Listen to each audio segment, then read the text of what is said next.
Good morning. This is news that we've been expecting for a long time. Manufacturing supply chain managers, especially those here in Asia, are vulnerable in many ways to just a handful of trading firms that dominate global commodities. It's an industry that's just screaming to be reformed, and it probably can't be. So, what China's doing here, again, is just scrapping the system as it is and building their own. Here is the headline. Shanghai Guomao is a state-owned commodities trading company. It will vertically integrate international supply chains for commodities. The top of the supply chain is raw materials. Midstream supply chain management is refineries and global logistics. Downstream industrial operations are the last mile deliveries to factories and consumers here in China, and shortly in dozens of other countries that Guomao is going to be operating in. Word spread quickly, and the announcement came while Shanghai was hosting a big copper conference. And everybody there scrambled to find out who they need to be talking to at Guomao to buy and sell copper. Shanghai is mainland China's main financial center. Almost all the exchanges are there. And there are two important features about this that we'll tackle one at a time. The first is this one. Mica Metals is a Chinese company, and they have had a lot of problems in the past in the copper industry, notably. And Trafigura is a foreign firm. So as we go through these recent headlines for Trafigura, imagine that you are one of those downstream factories that need raw materials. And the concerns that you have when you pay money to traders at Trafigura, so they'll send you what you need to build cars or ships. Here is the first from Amnesty International, which summarizes a scandal involving a ship full of hazardous waste that was dumped illegally in Africa. The company blended coker naphtha and gasoline to resell it. The waste was extremely toxic, and disposing of that was going to be expensive. The company called around to see if any countries would let them dispose of it. Malta said no, along with Italy, Gibraltar, Holland, and Nigeria. A disposal company in the Netherlands offered to take care of it safely and legally for $620,000. Trafigura said no thanks, dumped it somewhere in the Ivory Coast for $17,000, and over 100,000 people went to the hospital. In Switzerland, the government there charged Trafigura executives with bribing an official in Angola. That was last December. The company should have done more to prevent over $5 million in bribes in exchange for oil and shipping contracts over a 3-year period. The risk to an arrangement like that is that if the Angolans charge the official with corruption and Trafigura by extension, they could legally seize the outbound oil shipments that buyers have already paid for. This year, March 2025, Trafigura discovered a $1 billion loss in its Mongolian oil trading division. These are Trafigura employees or partners who manipulated data and documents. Trafigura overpaid on some invoices, and other receivables were being hidden, which probably means that these agents for Trafigura had side deals going on that they wanted to keep off the books. The CEO was asked how his company gets taken for $1 billion before anyone figured out what was going on. He explained that Mongolia is isolated. He's not wrong about that. I was up there in January, and it felt like Neptune. And not a lot of people speak Mongolian, so it's hard to oversee what's going on there. And which is why normal companies might first ensure that strong controls are in place so that people they will never meet and cannot communicate with if they did can't steal $1 billion. Brazil, that one went on for years. Trafigura set up a scheme to bribe officials at Petrobras. Petrobras is a state-owned oil and gas company in Brazil. Trafigura employees made wire transfers to accounts labeled as commissions on their books. Another party would bill for consulting services from the other end to those same accounts and transfer the funds to another account that the Petrobras officials can withdraw for themselves. So this was a crime in Brazil, obviously, and in the United States. Trafigura is based in Houston, Texas, so everything the company does falls under U.S. jurisdiction. The arrangement generated $61 million in profits, even after about $20 million in bribes were paid out.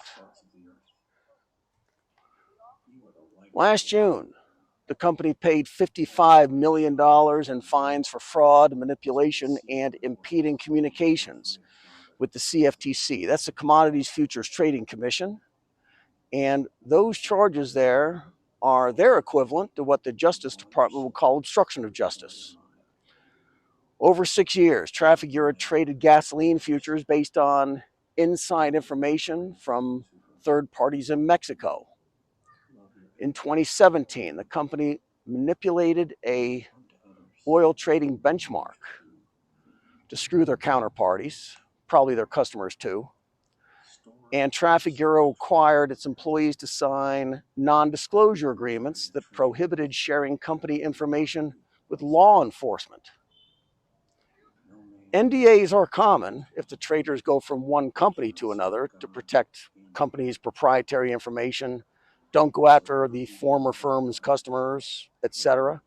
They're not intended to prevent former employees or current ones from cooperating with law enforcement who are investigating crimes. Last month, $600 million worth of nickel, and nobody knows where the money is. But the nickel wasn't real.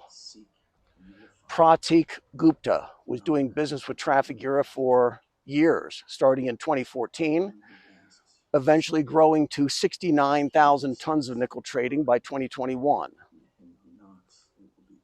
Trafigura would buy cargoes of nickel from Gupta's companies as they were being loaded. Then another Gupta company would buy the cargo back at the same price from Trafigura after the ship arrived 3 to 6 months later. If it's not obvious to you how Trafigura was making money buying at one price and selling for the same price 3 months later, I don't get it either. But one day Gupta's company on the back end didn't have the funds to pay for the inbound nickel from Trafigura. So Trafigura needs to sell the nickel on commodities markets to get the cash. They received the shipment, opened it, and it wasn't nickel at all. Trafigura sued Gupta in London, who is testifying from Dubai. And he says that Trafigura executives knew about the scam all along. The most innocent take from Trafigura's perspective is that their company was the financing vehicle to put fake nickel on global markets, and their executives did not know about it, but should have. But if Gupta is telling the truth, then Trafigura execs were on the scam too, and making money on it somehow. So returning to that previous question, how business managers and executives should read these reports. If we're working for companies that buy nickel, for example, and we have employees who depend on us for their livelihoods to do a good job, we have customers who are paying us to do a good job, an honest job. If these billion-dollar trading companies are trading all this nickel, and it's not really nickel, if these companies are manipulating documents that they're showing to their own managers, and they're ordering their own employees not to talk to police if they show up and start asking questions, where does that leave honest business people who need commodities to build products that their company makes and sells?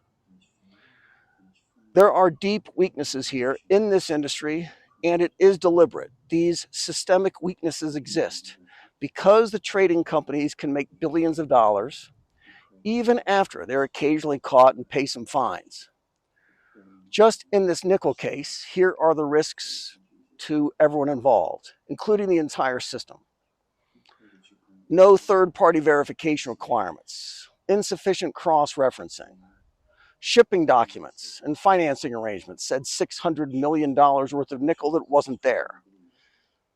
Real-time monitoring doesn't exist. Weak enforcement. Risks to the system itself are in the far right column. When a single entity like Trafigura takes enormous losses, like in Mongolia last year or in nickel this time, the company can go bankrupt and the creditors will seize the cargoes and the ships. Credit market contagion. Think here of Lehman Brothers, except for global commodities markets. There are also national security implications, given how important these commodities are to defense systems and to entire economies.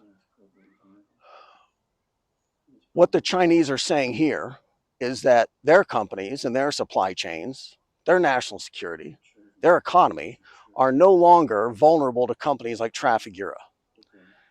And this part is important too. Guamao is in Shanghai. The commodities exchanges for everything China needs, they're all just down the street in Lujiazui. The supply chains will be integrated, top to bottom, presumably with enforcement mechanisms throughout the whole system. The commodities come to China anyway. China is the world's biggest importer of crude oil. They're the world's biggest importer of food. They're the world's biggest buyer of raw materials. China is also Brazil's largest trading partner. So that thing with Petrobras won't ever happen again. So Shanghai Price means just what that sounds like. No more trading with New York, no more trading with London, no more trading with Houston, and no more trading with dollars. This is Shanghai. Be good.